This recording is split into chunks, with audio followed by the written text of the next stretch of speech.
ماہ سفر اسلام کا دوسرا مہینہ ہے، اور ماہ سفر کو سفر اسی لیے کہتے ہیں جو 4 مہینے ہیں حرمت اور ادب والے، ذوالقعدہ، ذوالحجہ، محرم اور رجب میں مذہبی طور پر عرب کے لوگ ان 4 مہینوں میں جنگ و جدال اور لڑائی سے رک جاتے،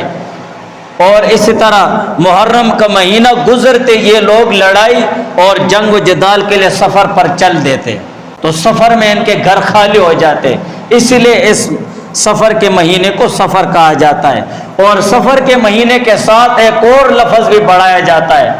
خیر، اور اسی طرح مظفر کا لفظ بھی اس کے ساتھ لگا دیا جاتا ہے،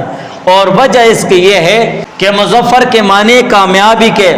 اور خیر کے معنی نیکی اور بھلائی کے ہیں، اور زمانہ جاہلیت میں ماہ سفر کو منحوس مہینہ سمجھا جاتا ہے، اور آج بھی بعض لوگ ایسے ہیں جو اس مہینے کو منحوس سمجھتے ہیں اور آسمان سے بلائیں اور آفتیں نازل ہونے والا مہینہ سمجھتے ہیں، جبکہ اسلامی اعتبار سے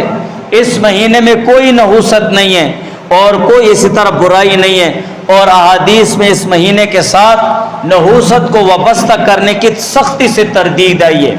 شریعت اور اسلام نے